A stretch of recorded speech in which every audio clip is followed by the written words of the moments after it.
Power. Hey, Bunge. We need to be vivacious. We need to be lively. Come on, Bunge. Bunge power. Power. Bunge power. Power. Thank you very much. My name is Anthony Karumba, the Gen Z's national spokesperson here at Bunge la Mwananchi. I want to start by saying this. It really pains me when we discuss matters tribalism in this nation, because tribalism issues, we want to finish with that discussion in the year last year in the month of June. That is the year that we came as Gen Zs and said it is the end of tribalism. Whether you are born in Lakeside, whether you are born in Kikuyu, whether you are born wherever you are born, all of us under the blue skies, we are but one family defined as Kenyans. And therefore, good people, let us not allow some individuals to make us a playground that when they want to play their match, we are the ground for them, to give them this opportunity to fight each other and divide us in terms of ethnicity. I want to tell you, good people, there is no way we will canvass matters economy. There is no way we will canvass what is ailing our nation when our concentration is dividing and thinking about who is to become who is to become who. Good people, let me tell you, and because my good people, they have drilled the topic of tribalism, I'll begin with that. Let me tell you, good people, if you don't know, we as Kenyans, immediately after the 2024 protest of Gen Zs, there are some selfish individuals who saw an opportunity. We call them opportunists. And they came in to say that they want to sympathize with these young people, and they even called us their sons and daughters, only to come and plant their own government in future, saying even some of the positions that they are not in the constitution, they are creating for themselves. Have you heard that? There are people even who are speaking of prime ministers, or tushikane hii team, tutengeneze wetu kupe prime minister, we give this. My good people, I want to tell you, as Kenyan people, let me start by saying this. Yes, of course, you are Kikuyus, you are Karenjins, you are Luyas, you are whoever you are. But I want you to see beyond the tribe, because good people from the lakeside, you produce your fish, you need market for it, for you to improve your economic status. Good people from the mountain, you produce coffee, you produce tea, you produce milk, you need market for you to develop yourself economically. Good people from the Rift Valley, you produce grains, you produce milk, you produce all these things, and you need market to benefit yourselves. Good people from Ukambani, you produce whatever you produce, it is true. Dengu, mango, of course the mangoes. Actually, there is a governor who has actually built an industry for mango, right? That is Mutula Kilonzo. Look, good people from the Mount Kenya, even we have East Merus, who produce miraa. And you people, you are waiting for this administration to bring you a solution for the market, for you to develop yourselves economically. If at all right now you allow an individual to make you a playground, to say, oh, I was done like this, so and so did like this to me, it is we who are fought. Are we conversing about our coffee and pyrethrum and miraa, or are we going to help an individual in terms of how he will benefit himself, he make his own money, and he goes home to his family? Let me tell you, good people, let us not allow ourselves to be used. Let us not allow ourselves as Kenyans to be used, because there are things that we must canvass as a country. There are things that right now we have a lot of distractions, that there is no time for work, there is no time to ask ourselves concerning our ailing economy. We are in a debt of 11 trillion. Nobody to tell us about that.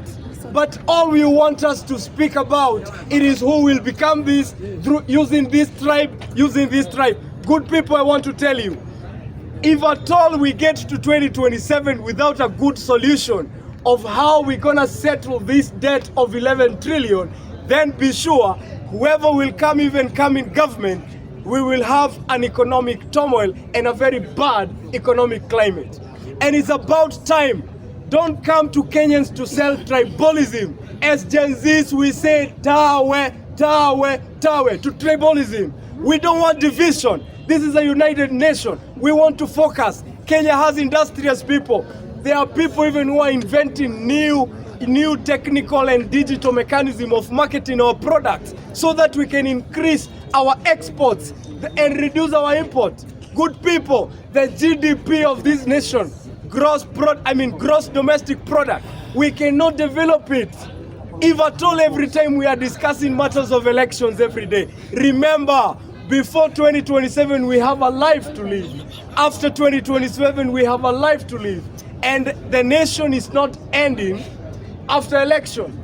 And I want to tell you, good people, it is very, very traumatizing to listen to what is happening or the report that we heard yesterday from this Auditor General. The Auditor General's report, it is giving us more depression. It is killing our hope. Good people, tell me this. In a nation full of educationists, professors of economy, and everything else, we have good everything. But look at this. The NSSF money, every month the workers, the money is deducted. Ukweli si ukweli. But the problem is one. The Auditor General report, the financial year 2023-2024, NSSF had delayed to the point that the ombudsman, Ombudsman had to come in for them to release the reports, and we hear that good people, these people out of their own knowledge without following the constitution, went and invested money, our taxes, into infrastructure, projects which have led into losses. And now let me ask you, when these people retires and they ask for their money, good people, you come to tell us stories, yet you invested the money of innocent people into projects which are bringing losses. And let me tell you, when you took this money into investments of these infrastructures, you subjected the money of these innocent workers into taxation, sinikweli, which makes the losses. Now, which excuse will you bring to the Kenyan people? And we want to ask for this.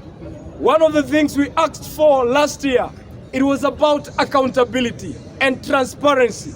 We want to see the report of NSSF before the closure of this month, which is the financial month of the budget, 2025, June. We want to see the report from the NSSF, and they have to explain the reason why some of these problems we are having as a nation is because of lack of accountability. Look at these good people. UHC nurses, they are going home. Who are suffering? It is Kenyan people. But now our politicians, instead of asking such questions, they are busy telling us, let us talk about Kikuyus, talk about Kisis, and the nation's economy is going to the dogs. We cannot keep quiet in such times. And I want to finish by saying this. Good people, this issue of corruption, we will fight it to the end. We will fight it to the end. But we cannot fight when we are all of us divided, talking as Luos, talking as Luyas, talking as Kikuyus. Why can't we walk in the spirit of oneness as Kenyans and say that we want to build our nation back to the stamina of stability economically? And I want to tell you, good people, let us now come together as Kenyans. Let us put a pause to these political temperatures and canvass things that matters to the people. Because if we don't do that, good people, then the nation is heading to the dogs. And I want to say this as I finish. Gen Zs and young people of Kenya, the only way that we are going to restore our hope, it is by uniting, it is by coming together. Tomorrow we will have another mega press briefing, and I invite you all to make sure that you take part so that we can canvass the way forward concerning the developments of our nation. Thank you very much.